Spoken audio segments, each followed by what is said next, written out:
For decades, scientists were certain of one thing: the rainforest was where human survival went to die. Too dense, too dangerous, too little food to hunt, too little light for anything to grow that a person could actually eat. They were wrong.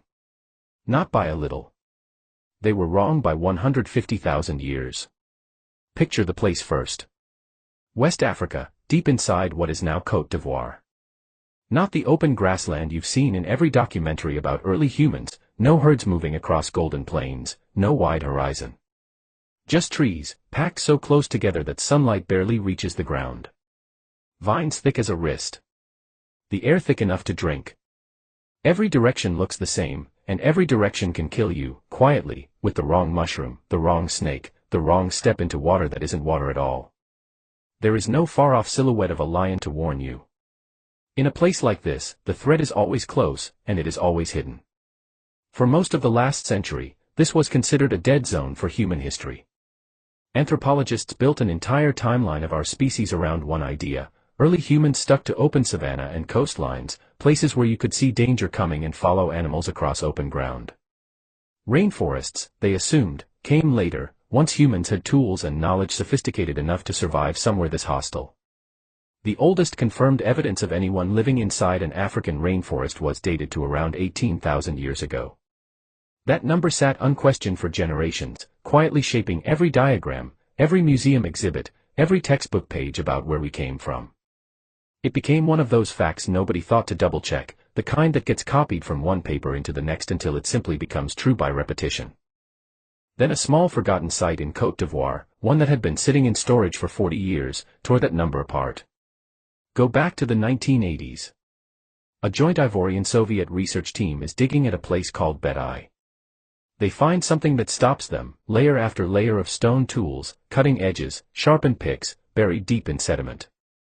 Whoever left these tools clearly knew what they were doing. But there's a problem. Nobody in 1980 has the technology to answer the one question that actually matters: how old is this place? The tools get catalogued. The findings get published in the year 2000.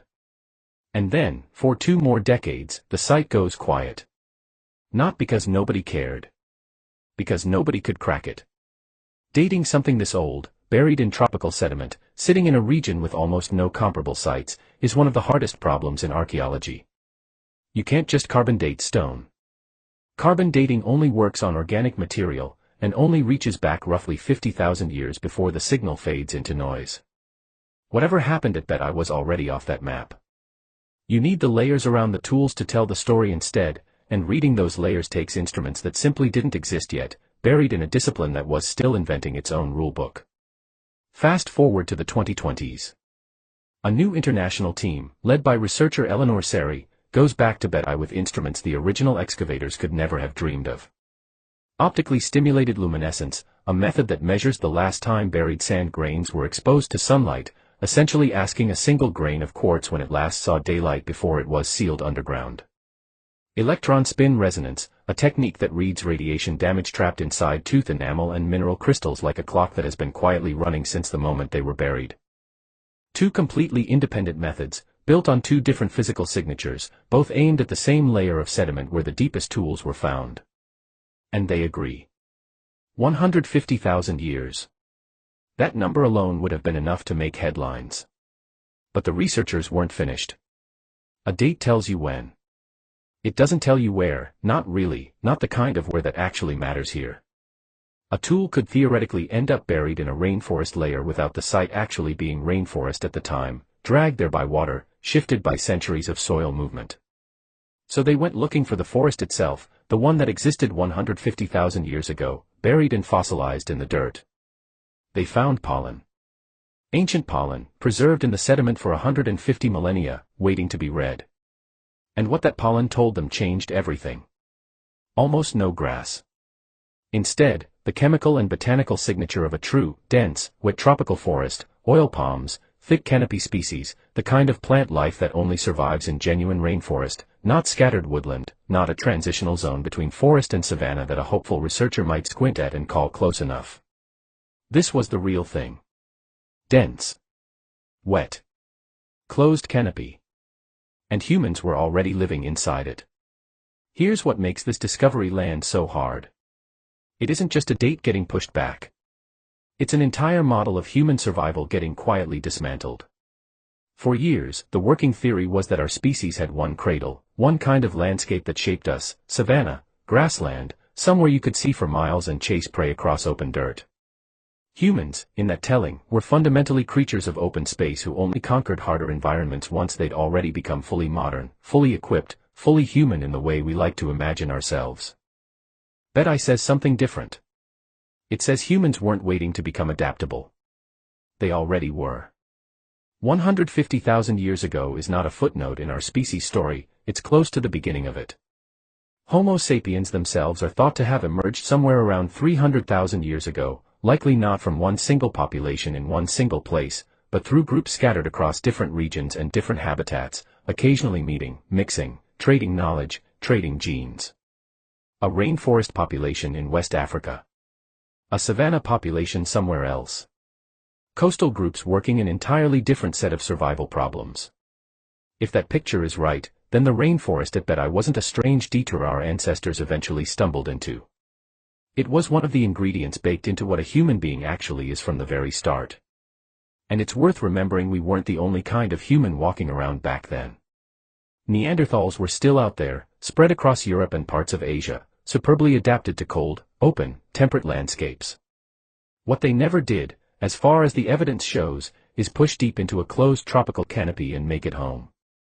That single difference, the willingness and the ability to walk into radically different worlds instead of mastering just one, may be part of why one of these species is still here to read about the other.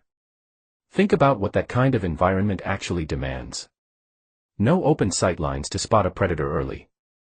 No herds to follow for a guaranteed meal. Food that grows scattered and hidden instead of gathered in obvious herds on open ground. Every single day requires a completely different kind of intelligence than the one that works on a savanna, tracking fruiting seasons buried under a thick canopy, reading a landscape with almost no horizon, remembering which plant among thousands is the one that won't kill you. A person who could master that world was not a lesser version of a savanna hunter making do.